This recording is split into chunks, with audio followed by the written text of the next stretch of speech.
Армағайын, Қайырлы таң. ертең танымдық таңғы бағдарламасын бастаймыз. Бүгін жұма, сәуірдің 5-ші жұлдызы. Бүгінгі жұмадан сенбіге қараған түн, Рамазан айындағы қасиетті қадір түні. Ораза ұстап, ауыз бекіткен жандарға ниеттеріңіз қабыл болсын дейміз. Енді әдеттегідей тарих беттерінде қатталған оқиғаларды топтастырып, атаулы күн айдарында айтып берейік.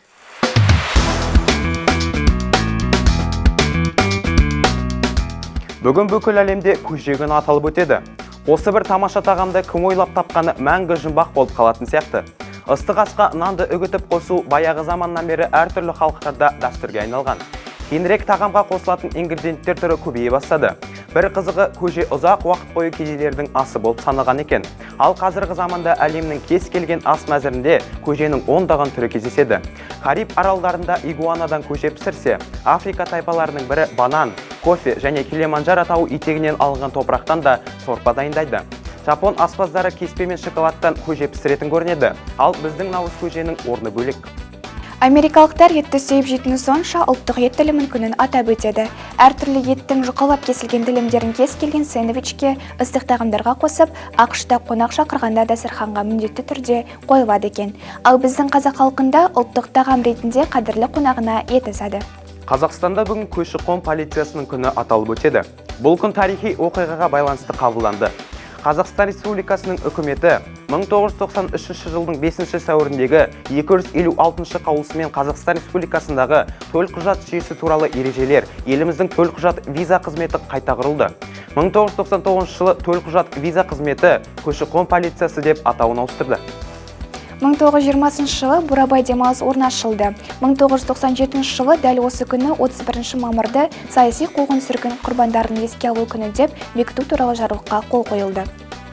2006 жылы Абай атындағы Қазақ мемлекеттік академиялық опера және балет театрында Наз би ансамблі тұңғыш рет қазақ күйлері желісімен Тұйғындар би спектаклін қойды. 2011 жылы Қарағанды мемлекеттік техникалық университетінде R&B зертханасының ашылу салтанаты өтті. 1908 жылы AFI бойынша әлгілі 100 кино жұлдызының бірі Бетти Дэвис. 1916 жылы америкалық актер Оскар жүлдегері Григорий Пек дүниеге келді. 1936 жылы филология ғылымдарының докторы, профессор, Қазақстанның ғылым академиясының корреспондент мүшесі, Қазақстанның әлеуметтік ғылымдар академиясының академигі Өмірзақ Айтбаев дүниеге келді. 1944 жылы еркін күрестен халықаралық дәрежедегі спорт шебері, Қазақстанның еңбек сіңірген жаттықтырушысы, еркін күрестен Қазақстан құрамасының бас бапкері Аманжол Бұғыбаев дүниеге келді. 1950 жылы кескіндемеші әрі суретші Ерлан Айтуаров туды.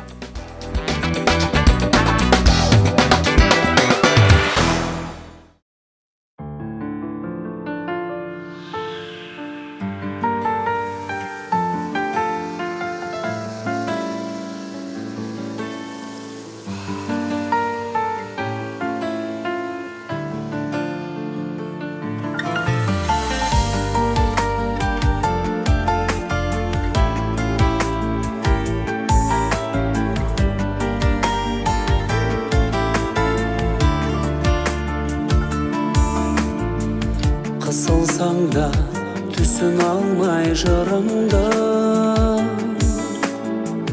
түсіруге еш хақым жоқ құнымды. Айтады екен саған ғана сырымды, саған ғана шағады екен мұңымды. Менсіз көңілсізсің білемін, мен дегенім сен тудырған жыр едің. Сен аман бол, аман бол, жүрегімнің ішіндегі жүрегім. Сен аман бол, аман бол, жүрегімнің ішіндегі жүрегім.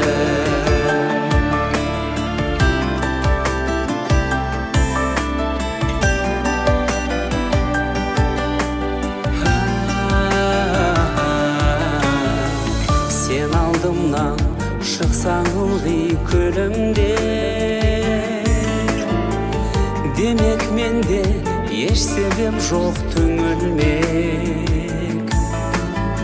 Сенен сұлу қыз жоқ еді, қыз жоқ еді бір кезде. Сенен сұлу ханым да жоқ бүгінде. Менсіз сенде көңілсізсің білемін. Мен дегенім сен тудырған жыр еді. Сен аман бол, аман бол. Жүрегімнің ішіндегі жүрегім. Сен аман бол, аман бол. Жүрегімнің ішіндегі жүрегім.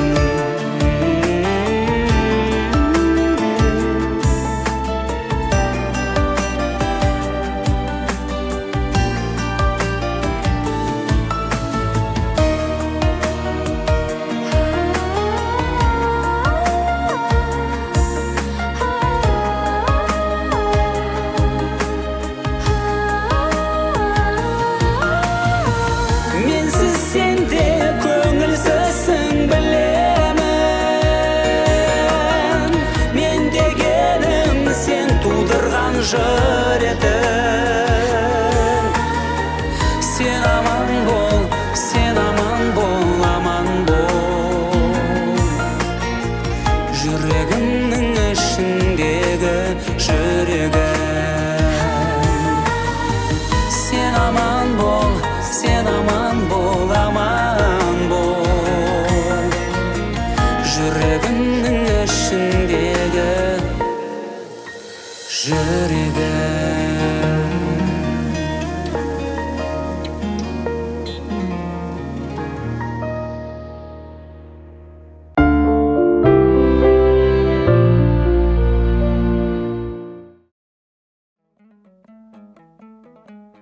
Сайлаухан Накенов, Ұлытау. О, Ұлытау, қазақтың бастауысың. Ерлігім, елдігімнің бастауысың. Ұлы депті алталаш ұран салып, өзге таулар өзіңнен аспау үшін. Ұлылықты мен сенен енді көрдім. Ұраны боп бүгінге келдің ердің. Шежіреңді, шеріңді оқып тұрмын. Арасында таңба мен белгілердің. Не көрмедің, қолбасшым, не көрмедің? Не көрмедің, жолбасшым, не көрмедің? Қалың қазақ япырмай қайтереді. Ұлытауым болмаса егер менің. Қорғасын деп қазақтың ар намысын. Қойған сені қамалғып қорған үшін. Жошығада атылдың жолбарыс боп. Азаттық деген ұлы арман үшін.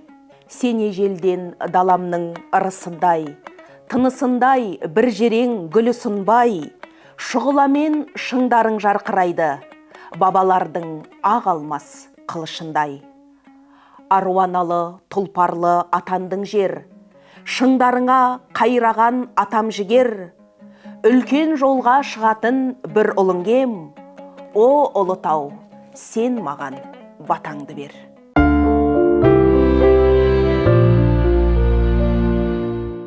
Сайлаухан Накенов, туған жер. Дей алмаймын маған дарын қонбаған, кеудем менің толған өлең, толған ән. Құдай менде құйып берген толқынын, өлеңді де өзі берген сол маған. Мен толқымай тұралам ба тербесең, тебіренбей өлең жазсам сенбесең. Егер менің туған жерім болмасаң, онда мен де дүниеге келмесем. Қыранына қарап тұрып қомданам, жырауына қарап тұрып толғанам. Егер сенің мың бояуың бар болса, соның бірін өлеңіме қолданам. Шіркін туар өлең дейсің қайтауыр, сары деймін, қызыл деймін әйтеуір. Бір бояуы жетпей қалса егерде, туған жерге жалт қараймын қайта бір.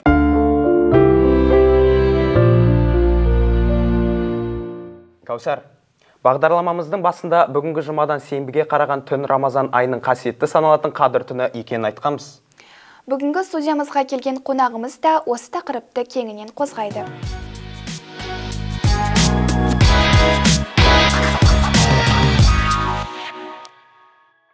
Ассалаумағалейкум, құрметті Ұлытау телеарнасының көрермендері. Ертең хабарының біздің қонақ айдарында бүгін Ұлытау облысының бас имамы Елдос Жұмаділда студиямызға қош келдіңіз. Қош көрдік, көп рахмет шақырғандарыңызға. Мынау енді білесіздер, өздеріңіз қазір жалпы мүмін мұсылман қауымы қасиетті Рамазан айын өткеруде. Биыл өздеріңіз білетіндей Рамазан айы Наурыз айының 11-ші жұлдызында басталды. Бүгін қасиетті Қадір түні, Құдай қаласа, жалпы Қазақстан мұсылмандар діни басқармасы бекіткен кестеге сәйкес Қадір түні биыл осы бүгінгі сәуір айының 5-нен 6-сына қараған түнге белгіленген екен. Осы орайда мынандай сұрақ, негізінен Қадір түні оразаның соңғы 10 күндігінде деп жатады. Жалпы Қадір түні тек бір түнде ме, немесе бұны белгілеудің өзіндік шарты бар ма, осы түнге түсіп тұрғандығы? Осыған бір тоқталайықшы. Бисмиллахир-рахманир-рахим. Алдыменен бізді барша көріп тұрған көрермендерге ассалаумағалейкум дейміз. Алла тағала баршаларының ұстаған оразаларын, тілеп жатқан дұға тілектерін, беріп жатқан пітір садақаларын қабыл етсін. Алла тағала елімізді, жерімізді түрлі табиғи апаттардан сақтасын деп дұға тілейміз. Енді негізінде пайғамбарымыздың Қадір түніне байланысты айтқан сөзі соңғы 10 күндікте іздеңдер дейді. Соңғы 10 күндікте іздеңдер дейді. Сол себепті мынау пайғамбарымыздың жұбайы болған Айша анамыз айтады. Сол біздің пайғамбарымыз алғашқы 20 күндігінде сол кейбір түндері ұйықтайтын, құлшылығын қылатын, арасында құлшылық пен ұйқыны алмастырып отыратын дейді. Ал енді соңғы 10 күндік кірген кезде мүлдем ұйықтамайтын дейді. Құлшылыққа, сондай ізгілікке, жақсылыққа, бір сол нәрсеге бекем болатын, сол нәрсеге өзі ыштахатты болып отыратын. Неге? Себебі соңғы 10 түнінде қажылық, жаңағындай Қадір түні бар деп айтқан. Негізінде мынандай бір хабарлар бар, пайғамбарымыздың өзі Қадір түнінің қай кезде екенін басында ол кісіге айтқан еді. Бірден айтты да, Алла тағала бірден ұмыт тұртқызып жіберді, бірақ айтты, соңғы 10 түнінде ізде деп. Осы кезде неге Алла жасырып қойды Қадір түнін? Неге белгілі осы күні құлшылық істеңдер деп айтқан жоқ десе, себебі Құдай біздің сол Қадір түнін іздеп көбірек құлшылық қылғанымызды қалайды. Өйткені біз нақты Қадір түні қай күні екенін білсек, сол күні ғана жақсылық жасап, қалған түні бәлкім ұйқымен, сериалдармен, өзге де бір нәпсімізге жағатын нәрселермен өткізер медік. Бірақ соңғы 10 түні іздеңдер дегеннен кейін біз 10 түнінде де бір құлшылық жасауға тырысамыз. Сондай бір интернет желісінде де бір сурет көріп қалдым. Ол жерде бүйтіп айтылып тұр. Мысалға сізге бір сейфтің ішінде алтын бар деп айтты дейді. Сол осы 10 кілттің біреуі ғана келеді десе, сіз сол 10 кілттің арасынан біреуін таңдайсыз ба, әлде 10 кілттің барлығын бірдей алып кетесіз бе десе, әлбетте 10 кілттің барлығын бірдей алып кетіп, бүкілін көре берем ғой деген сияқты. Сол сияқты бұл жерде де Қадір түні қай түні екенін біз білмейміз. Сол себепті қай бүкіл түндері құлшылық жасауға тырысамыз. Енді түсінікті. Енді неге Қазақстан мұсылмандары діни басқармасы мешітте жинайды? Осы 27-сіне қараған түн деп. Мысалы, бүгін 5-нен 6-сына қараған түн, бүгін Қадір түні деп. Неге біз осы түнді бекітеміз? Неге осы түні адамдарды мешітке жинаймыз? Біріншіден, пайғамбарымыздың да кейбір ишарат сөздері бар. 27-сі болуы мүмкін деген. Осы 27-сі деген осы санға, осы түнге бір айтқан ишарат сөздері қаттырек басқа түндерге қарағанда. Бұл біріншіден. Екіншіден, Құранда сол өзі Қадір деген сүре бар. Қадір деген сүре бар. Сол Қадір деген сүре Құдайдың құдіреті қараңызшы, 30 сөзден тұрады екен. Өзі 30 сөзден тұрады екен. Соның 27-ші сөзі сол Қадір түні. 27-ші сөзі сол Қадір түнін меңзейді екен да. Сол себепті ғалымдарымыз жорамалдаған. Бәлкім 27-сі деп жорамалдаған. Сол себепті осы жорамалға сүйеніп, біз енді мешітте әрбір түні адамдар жинай бере алмаймыз ғой, соңғы 10 түндік бірыңғай мешітте болыңдар деп. Бірақ оны да істеп жатқан адамдар бар. Мешітте жатып, иғтикаф деген құлшылық бар. Соңғы 10 күндікте мешітке кіріп, жаңағындай не істеп, дұғасын қылып, намазын оқып, сол мешітпен былайша айтқан кезде өзін байлайтын, жүрегін байлайтын. Ал енді осы адамдар бір түні кесін, сол түні көбірек уағыз тыңдасын, насихат тыңдасын, сол түні бір ел болып, жер болып, дұға тілейік, бірге құлшылық жасайық деген ниетпен 27 күні адамдарды жорамалға сүйеніп жинап жатқан жайымыз бар. Жақсы, тамаша, ниет қабыл болсын. Қабыл болсын. Енді мынандай сұрақ, жалпы мұсылман баласы бұл қадір түні қалай өткізген жөн? Мұның басқа түндерден қандай ерекшеліктері бар? Және ұйықтамау міндеттеле ме? Енді бірден жауап беріп кетейінші сұрағыңызға соңғы. Ұйықтамау міндетті емес. Ұйықтама деген сөз жоқ. Құдай сақтасын, келесі күні адамдар жұмысқа барады ғой, жұмысы бар біреудің. Біреу дәрігер болып істейді, біреу стоматолог болып істейді, біреу шиномонтажкада істейді деген сияқты. Сол себепті ұйықтама деген шарт жоқ. Міндет емес. Міндет емес. Бұл түні әйтеуір бір жақсылық істеп қалу. Мысалы, қандай жақсылық? 2 ракағат болсын намаз оқисыз ба? Бір дұға тілейсіз ба? Бір Құран оқисыз ба? Бір әйтеуір тәсбімен бір зікірлеріңізді айтасыз ба? Бір пайдалы пайғамбарымыздың өмір баянын оқисыз ба? Сол кітаптан бір уағыз тыңдайсыз ба? Қайырымдылық жасайсыз ба? Құран тыңдайсыз ба? Садақа бересіз ба? Қайырымдылық жасайсыз ба? Әйтеуір бірдеңке жасау. Әйтеуір жақсылықтан махрұм қалып қоймау. Ерекшелігі неде? Сіз жаңа сұрадыңыз. Алла Құранда қадір түні 1000 айдан да хайырлы деп айтып қойған. 1000 ай деген есептеген кезде 83 жыл 4 ай екен. 83 жыл 4 ай. Бұл не деген сөз? Сол қадір кімнің құлшылығы, қандай да бір жақсылығы қадір түніне сәйкес келсе, ол бейне бір сол жақсылығын 83 жыл 4 ай істегендей сауап алады деген сөз. Мен кешеде ауызашарда бір уағыз айтып отырмын. Құдай, Құдайдың кеңшілігі қандай деймін? Біреу 83 жыл өмірде сүрмейді ғой. Бірақ Алла бізге сондай мүмкіндік беріп қойған 83 жылдың сауабын алуға. Сол себепті сол түні осындай бір белгілі бір деңгейде жақсылық жасап қалу жақсы болып есептеледі. Ал енді неге осы біз таңға дейін ұйықтамаймыз? Өйткені Алла Тағала сол Құранда Қадыр деген сүреде «Сәләмун хия хатта матла'ил фаджр». Осы түні таңға дейін адамдар амандықта деген. Амандықта болады, жақсылықта болады, берекетте болады. Сол жақсылығын көбейген сайын, жақсылығынды көбірек жасаған сайын, ол Құдайдың құзырында сауабы да одан сайын көбейе береді. Бәлкім сол үшін таңға дейін кімнің шамасы жетсе, ұйықтамай жақсылық жасауға. Бір ұйықтамау деген бүйтіп отыра беру емес, жаңағы жай ұйықтамай бір пайдалы бірдеңкемен шұғылдану ғой бұл жердегі мақсат етіледі. Жақсы, тамаша, түсінікті. Енді ел арасында мынандай да бір әңгімелер бар да, мысалы қадір түнінде есік терезелерді ашық қойған жөн, дастархан жасап қойған дұрыс, су қойған дұрыс, құрма қойған дұрыс дегендей. Бұл қаншалықты расталған дүние? Бұл не үшін айтылады?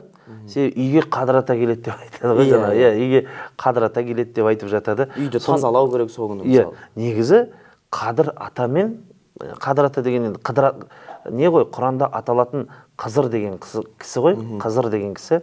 Қадыр ата дейді, біреу Қызыр пайғамбар дейді оны, біреу кісі оны пайғамбар емес, әулие болған кісі дейді. Енді бұл жерде айтқым келгені мынау. Қадыр түнімен қадыр атаның ешқандай байланысы жоқ. Екеуінің арасында ешқандай байланыс жоқ. Тек қана атында демесеңіз, қадыр деп аталатын. Ешқандай байланысы жоқ. Бірақ енді дастархан жайып қажет жоқ. Дастархан жайып ондай қажет жоқ. Бірақ енді жаңа есікті ашып қойып, терезені ашып қойып деген сияқты сондай бір амалдың істеудің былайша айтқан қажеті жоқ. Қажеті жоқ. Бұл бір амал қайдан келген, қайдан шыққанды мен өзім де білмеймін, бірақ бұндай шариғатымызда айтылмаған, мүлдем жоқ нәрсе ғой. Мүмкін біреулер жаңағы басқа жерден тауып алды ма, бір жүре бір аңыз әңгіме болды ма, сөйтіп мынандай сөз бар ғой, білесіздер, шариғатта мынау не дейді, бір шәкірт сабақта отырған ғой. Сабақта отырған кезде ұстазы таяммум деген нәрсе жайында сабақ өтіп жатқан. Таяммум деген су жоқ кезде топырақпен дәрет алу мәселесі ғой. Су жоқ мысалға. Адам топырақпен қолын балып бүйтіп жаңағы топырақтың шаңымен бүйтіп сүртеді, сосын топырақтың шаңымен бетін сүртіп жібереді да, су жоқ кезде сонымен намаз оқи береді. Сол дәрет болып есептеледі. Бірақ қашан су табылып қалса, мынау топырақпен алған дәреті бұзылады да, сумен дәрет алу міндет болып қалады. Сөйтіп бір ұстаз сабақта өтіп жатқан ғой, сенің жолда сапарда жүрген кезде бүкіл ішетін суларың, дәрет алатын суың есекке тиеп қойғансың.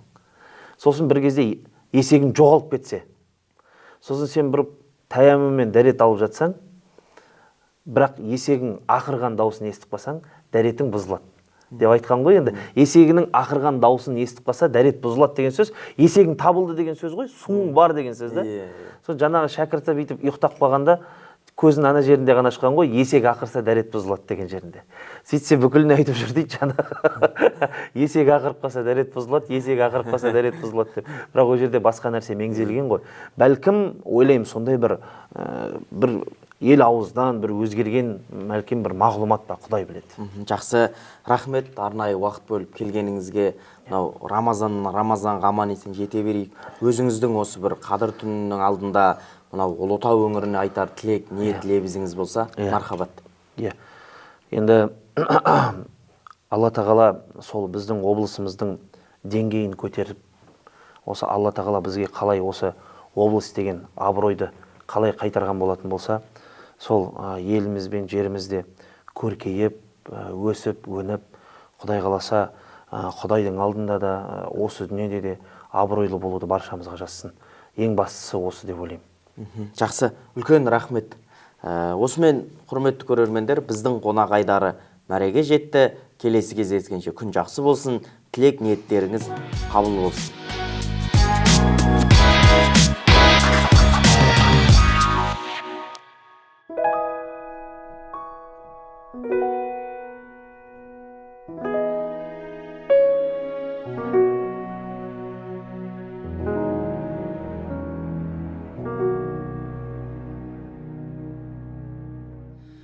Қадірін ұқтырып, 12 ай күттіріп, ол келді көзден жас тамуда. Көктен нұр жауғандай, ерекше таң қандай, ораза айы басталуда. Кешіріп айыбын, сұрайдың қайырын, болайдың орны бөлек еді. Кеңейіп бейелің, көбейіп мейірім, жер беті нұрға бөленеді. Бұл біздің Рамазан, 30 күн оразан, есігін жамақ ашық қылған. Бұл біздің Рамазан, шақырған аразан, мешітке қарай асықтарға. Шүкір нәсіп қылған, өзіне бізді ғашық қылған. Қарасу бал болып, бір жұтым нәр болып, бойыма қуат себілетін. Мұңайлық мүмкіндік, сауаптар мүмкіндік, Алладан бізге берілетін. Қолымыз жайылып, дұғамен қайырып, қадірін білген әр ақтаңнан. Сұрайық кешірін, қайталап есімін, мадақтап мақтап жаратқаннан.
өзіңе бізді ғашық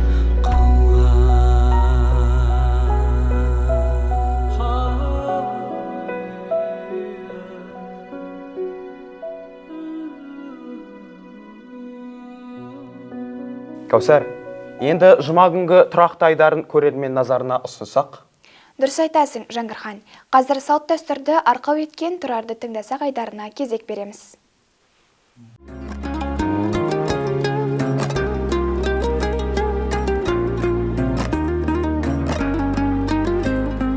Армысыздар, құрметті көрермендер. Қазақ халқы 40-тың бірі қызыр, қонақ құт, үйге келген қонақты қуса құт береке қашады деген. Үйіне келген қонақ пен жолаушыларды жылы қабылдап, алдарына барын қойып, күтіп, олардың ризалығы мен ықылас баталарын алуға тырысқан. Үйінен 40 қадам ұзап шыққан адам мүсәпір деп, жолаушыларды үйлеріне дамылдатып, шетін сусын, жейтін тағам беріп қондырып, ат көлігін күтіп кетерінде аттандыруды игілікті іс санаған. Ұлтымыз ұрпағын атаң барда жер таны желіп жүріп, асың барда ел таны беріп жүріп деп халық даналығын саналарына сіңіріп, ұрпағын қонақжай, жомарт, меймандос етіп тәрбиелеген. Халқымыз дастархан мен дәм тұзды ерекше қастерлеп қадірлеген. Дастархан мен нанды және тұзды киіз атады деп аяққа баспаған. Дастарханды құт, береке, бақыт, байлық, ырыс ынтымақтың ұйытқысы, дәм тұзды, яғни нанды адамның арқауы, тіршіліктің тірегі деп қарап, қандай жерде де тамақтанса да ең алдымен бісміллә деп алдына дастархан жайып азықтанатын болған. Әр отбасы асқа отырар алдында қол жуады. Дастархан басына шен шекпеніне қарай емес, жолына, жасының үлкендігіне қарай отырған. Жастар үлкендермен дастархандас болғанда, тамаққа үлкендерден бұрын қол салмаған.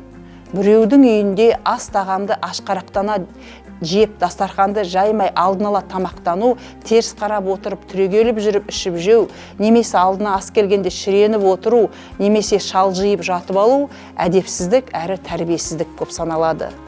Дастархан жайған кезде қандай жұмыс болсын тоқтатып, хан болса тақтан, әулие болса аттан түсіп, дереу асқа отырған. Дастарханды жайып, ас тағамды телміртіп қою жаман ырым деп санаған. Біреудің дастарханынан дәм тартқан адам, дәм атады деп дастарханнан дәм татқан адамына ешқашан жамандық жасамайды. Дастархан тәрбиесі өскелең ұрпақты адамгершілікке, өнегелікке баулиды. Адамдарды ізгілікке, мейірімділікке, жанашырлыққа, бауырмашылдыққа, көпшілдікке, мәдениетке, халықшылдыққа тәрбиелеген. Тазалыққа жетелеп, адамдар арасында қарым-қатынасты жақсартады. Қонағасы, тәңірақысы, қонақ несібесін жеткізер, қонағасы қазақтың бөлінбеген еншісі дейтін аталы сөздер қазақ халқының ерекше қонақжай, меймандос, адамгершілігі мол халық екенін көрсетеді. Әр қазақ үйіне қонақ келсе, құт келді, қонақпен бірге үйіме құт береке кіреді деп қуанып, алдынан шығып, есік ашып қарсы алған. Бірақ қонақты есік ашып шығарып салмаған. Үйге келген қонақты есік ашып шығарып салу, қонақты қуалағанмен бірдей ұятты істеп қараған. Сондай-ақ құтты қонақ келсе қой егіз табады, құтсыз қонақ келсе малға қасқыр шабады. Қонақтың жақсысы құт, жаманы жұт деп ырымдап, жалпы қонақты арнайы қонақ, құдайы қонақ, қыдырма қонақ, қылғыма қонақ деп бөлген. Дастарханың кең болса, пиғылың оған тең болсын деп келетін бата да қазақтың мол дастарханнан туса керек. Дастарханда дән тұрса, үйде мән тұрады, тірлік баянды болады деп қазақ аналары үйінен дән үзгенді жек көреді де дастархан мәзірін дән мен сәнін келтірген. Келген қонақтың алдына дастарханын молынан жайған. Атаның ақ жолы, ананың ақ дастарханы қашаннан ақ қазақ халқының даңқын дүниеге әйгілеп келе жатқан береке бірліктің қаймағы екенін айтпасақ та белгілі. Қазақ дәм дәнекер деп талай келелі істің көбін, игі жұмыстың бәрін дастархан басында дәм тұздың үстінде шешкен. Ал оған опасызы жасаған адамды дәм атқыр, дәмге тапсырдым деп жатады. Адам айдаса барман, дәм айдаса қалман деп дәмге ерекше құрмет етеді, сенім артады.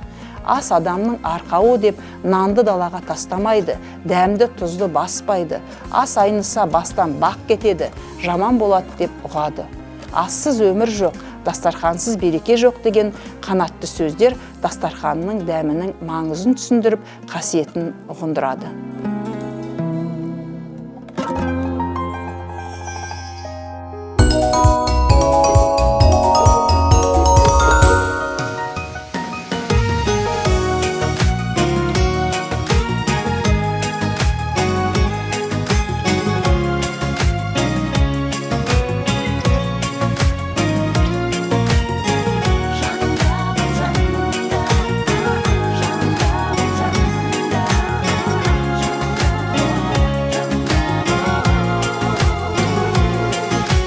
Баяны жыл жалғанда, қолым жеткен арманға, қуанышты таңдарда жанымда бол.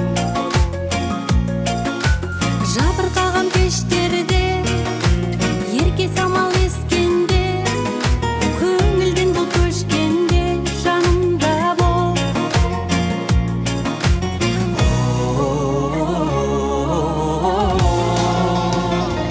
Жанымда бір болсаң, жарық нұрың болам.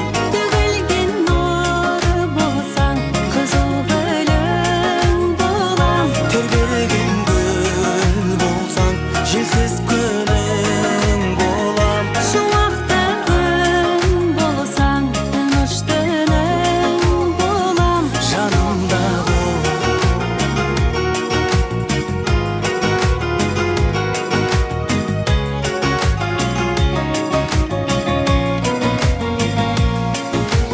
Әлде кімге налысаң, намысыңды жанысаң, қорғаным деп танысаң, жанымда бол. Атың озып бос елге, ырыс толып кесеңде, бақыт табам десеңде, жанымда бол. Жанымда бір болсаң, жарық нұрың болам. Төгілген нұры болсаң, қызыл гүлің болам. Тербелген гүл болсаң, желсіз күнің болам. Шуақты күн болсаң, тыныш түнің болам. Жанымда бол.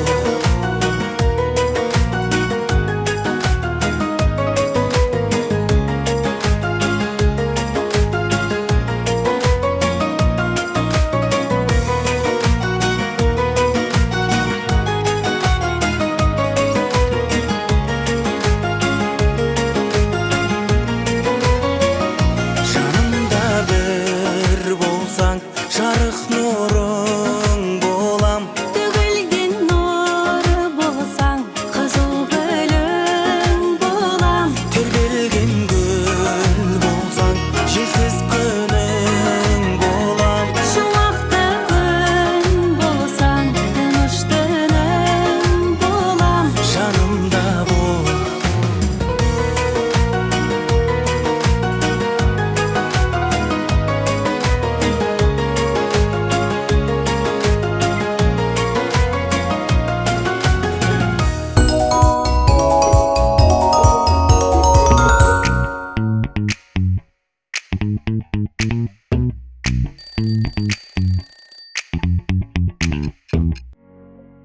Қайырлы таң телекөрермендер, ұстаған оразаларыңыз қабыл болсын. Бүгін біз ағзамызға, ішек құрылыстарына пайдалы, өте дәмді смузи дайындаймыз. Бізге керек заттар айран, банан, алма.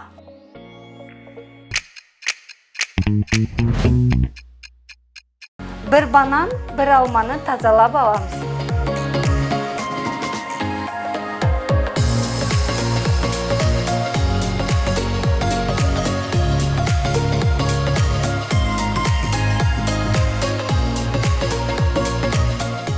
Тазаланған алма мен бананды бөліктеп турап блендерге саламыз.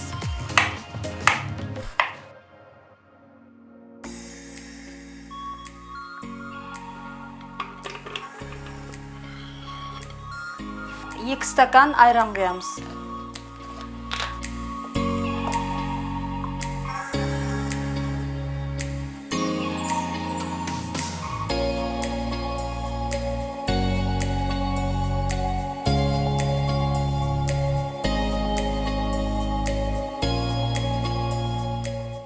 Қақпағын жауып, блендерге қосып араластырып аламыз.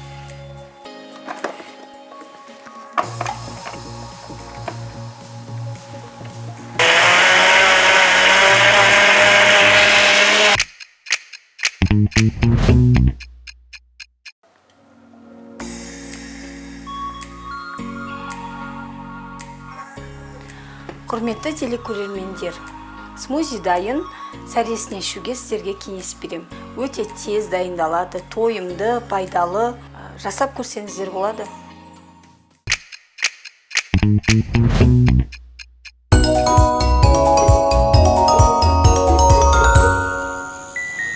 Әр атқан таңым әкеледі шаттықты, ілінген көзің тәтті, созғым келер бұл сәтті мәңгі.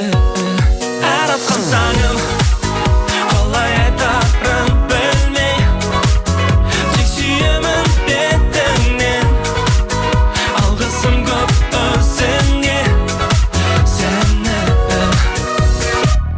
Көрдім жұлдыз ағып барады еріп, мен соңынан қалмадым, таныдым жылу біткен шуағыңнан, менің қызым болдың деп қуанғам. Әр күн жарық нұрға толатын, бәлкім маған сендей болар кім. Жанарың бұл өмірдің қанығына сендірді мені.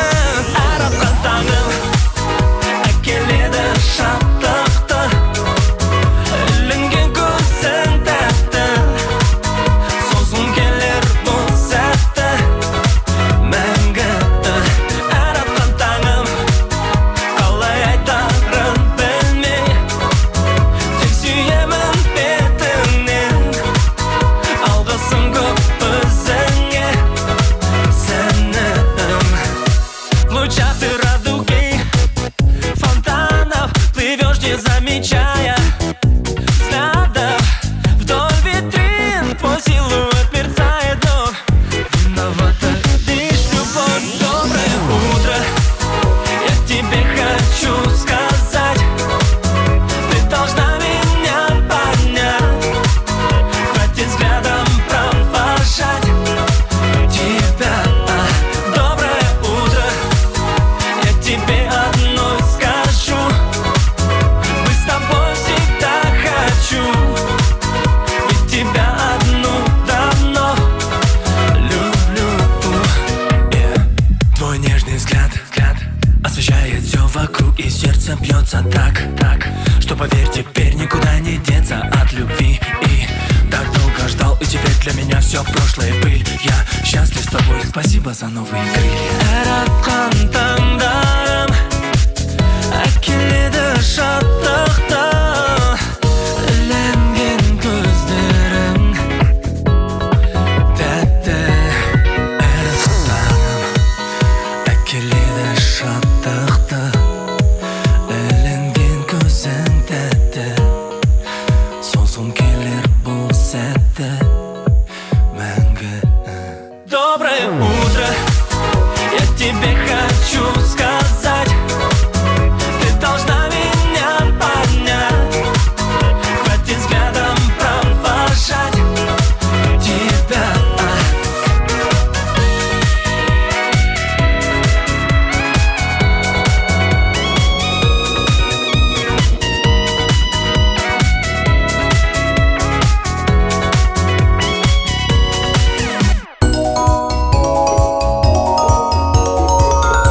Осымен біздің жұма күнгі бағдарламамыз аяқталды.